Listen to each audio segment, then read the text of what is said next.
žvejuprekės.lt ir šiandieną pristatau naujieną. Tai yra D50B laivelis. Labai panašus į Flyteką, tik šiek tiek kokybiškiau pagamintas. Tai turi pultelį vienos rankos, pilnai waterproofinė, guminės tarpinės čia ir aplinkui.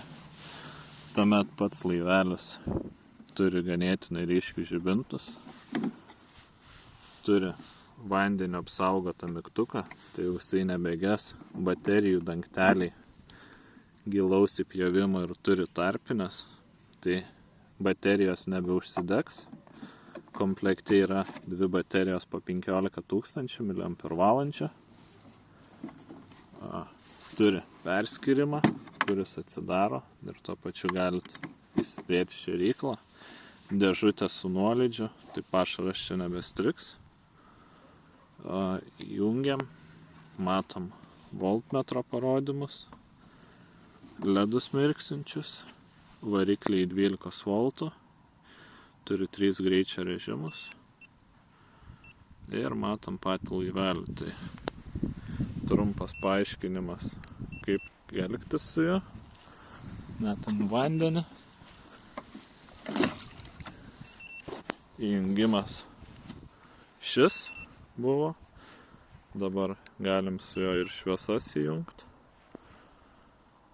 Tuomet valdymas paprastas, vienu joysticku. Paplaukiam toliau, įjungiam kalibraciją. Laivelis kalibruojasi vieną ir į kitą pusę. Tuomet čia galim užsistatyti ir namų tašką, kad jisai mums necypautų. Namų taškas užstatomas taip, čia einam per taškus. Čia yra durelio atidarimas, kalibracijos mygtukas, šviesos išjungimas, įjungimas. Čia yra greičio režimai. Tai yra jie 3. Mes imam silpniausią, nes baterijos mačiau likę nedaug, 2 padalos. Paplaukiam kažkiek toliau į šoną. Nusiimsim antrą tašką. Ilgiau palaikius įsijungia autopilotas, tai jisai dabar plaukia pats. Galim koreguoti kryptį. Norint atšaukti autopilotą, tiesiog mygtuką atgal ir jisai sustoja. Tai nuiminėjom antrą tašką. Antras taškas nuimtas, dabar renkamės pirmą ir su vėliavėle siunčiam jį namo. Jisai apsisuka, susikoreguoja kryptį ir plaukia namo.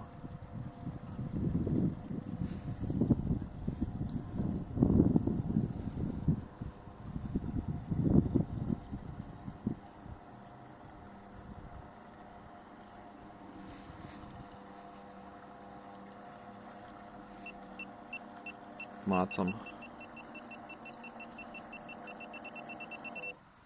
laivelis atplaukia, tuomet galim užsistatyti. Tiksliau gal parodysiu, kaip dar nuplaukiam į tašką ir tada parodau. Laivelis susikoreguoja ir plaukia į nurodytą tašką.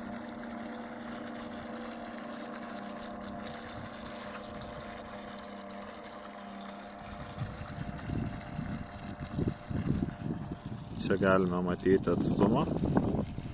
Čia matome koks ryšys, apšvietimas, GPS ir visi kiti dalykai. Tiek pultelio, tiek laivelio taškai. Matot, laivelis atplaukia į tašką, supipsėjo, yra vietoje. Pargrąžinam dar sykį namo ir tada parodom, kaip kas kur. Laivelis turi aišku 100 taškų. Matot, galima susivesti 100. Norint ištrinti taškus, reikia palaikyti šį kalibracijos mygtuką šiek tiek ilgiau. Tuomet viskas nusikalibruoja. Durelio atidarimas yra šis mygtukas, šis yra tuščias, paliktas nenaudojamas. Galima naudoti echolotui ir kitiem dalykam. Tai laivelis atplaukia. Ir parodau, kaip atsidaro durelės. Durelės atsidaro į šoną. Ganėtinai patogiai. Dabar būtų gerai jį pasiekti ir parodysiu bendrai visus dalykus. Tai voltmetras, antena, mygtukas waterproofinas, ledai ganėtinai ryškus. Uždaryti durelės reiktų taip ir paspausti tuo pačiu mygtuką. Va, pavyko. Ir durelės užsidaro, nereiktų nieko knibinėti iš apačios. Čia yra toksai nagų iškabinti vietelę. Šėryklos vieta yra čia. Išjungimas, įjungimas. Šičia. Viltelis atsijungia. Pats laivelis yra toks. Viduje viskas gražiai padaryta. Apsaugos, kad neįvelti žilkos. Taip pat yra padarytas. Mygtukas waterproofinis. Aišku, dabar aš jį pajudinau, atjungiau pultą, tai jis bando grįžti į namų tašką. Bet aš tiesiog jį išjungiu. Ir ką domina, žvejų prekės.lt.